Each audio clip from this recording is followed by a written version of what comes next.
నమస్తే స్వరాజ్ న్యూస్ కి స్వాగతం. పోలింగ్ కు సర్వం సిద్ధం. ఏర్పాట్లను పర్యవేక్షిస్తున్న కలెక్టర్, పోలింగ్ ఆఫీసర్లు. రేపటి ఎన్నికల నేపథ్యంలో రాష్ట్ర వ్యాప్తంగా పోలింగ్ కేంద్రాలకు పోలింగ్ సిబ్బంది పోలీస్ రక్షణ నడుమ చేరుకున్నారు. అంతకుముందు జిల్లా కేంద్రాల్లో ఏర్పాటు చేసిన ఎన్నికల సామగ్రి పంపిణీ కేంద్రంలో పోలింగ్ సిబ్బందికి పోలింగ్ ఆఫీసర్లు ఈవీఎంలను, పోలింగ్ సామగ్రిని అందజేయగా పోలింగ్ సామగ్రితో పోలింగ్ సిబ్బంది జిల్లాలోని మారుమూల ప్రాంతాలు, గ్రామాలకు చేరుకున్నారు. వారికి ఏర్పాటు చేసిన పోలింగ్ కేంద్రాలకి పోలింగ్ సామగ్రితో చేరుకున్న పోలింగ్ సిబ్బంది ఏర్పాట్లలో నిమగ్నమై రేపటి పోలింగ్ కు సర్వం సిద్ధం చేస్తున్నారు.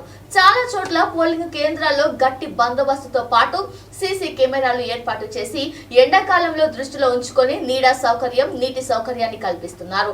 ఇంకా కొన్ని చోట్ల కూలర్లను సైతం ఓటర్లకు ఎండ తీవ్రత నుండి కాపాడేందుకు ఏర్పాట్లు చేయడం జరిగింది. ఇక పోలింగ్ సామాగ్రి పంపిణీ కేంద్రంలో సరైన ఏర్పాట్లు లేవని, చాలా ఇబ్బందులు ఉన్నాయని, కనీసం మంచినీళ్లు ఇచ్చేవారు లేరని పోలింగ్ ఆఫీసర్లు ఆవేదన వ్యక్తం చేస్తున్నారు. పోలింగ్ కేంద్రాల వద్ద పోలింగ్ సిబ్బంది ఇబ్బందులు పడుతూ నీడ పట్టున పోలింగ్ ఏర్పాట్లను చేసుకునే పరిస్థితి ఏర్పడింది.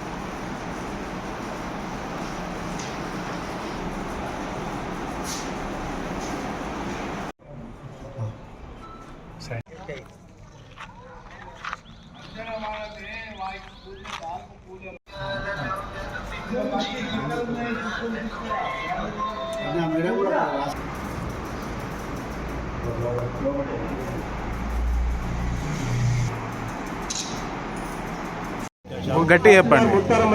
శ్రీరాములు రావడం పొద్దున 10:15కి వచ్చాం.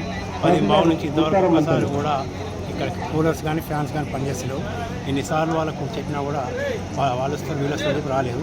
కనీసం తాగడానికి నీటి వసతి కూడా కల్పించడం లేదు. సీసాలో నీళ్ళు పట్టుకుందామంటే నీళ్ళు పోయమని చెప్పి ఓన్లీ గ్లాసులో నీళ్ళు ఇస్తున్నారు. చాలా ఇబ్బంది పరిస్థితుంది. ఎందుకంటే ఎండలు తీవ్రంగా ఉన్నాయి. ఆ తీవ్రమైన ఎండలకు బాడీ అంతా కూడా డిహైడ్రేట్ అవుతుంది. వాటర్ కూడా సప్లై దయచేసి పోలీస్ ఏర్పాట్లు చేస్తే మేము డిహైడ్రేట్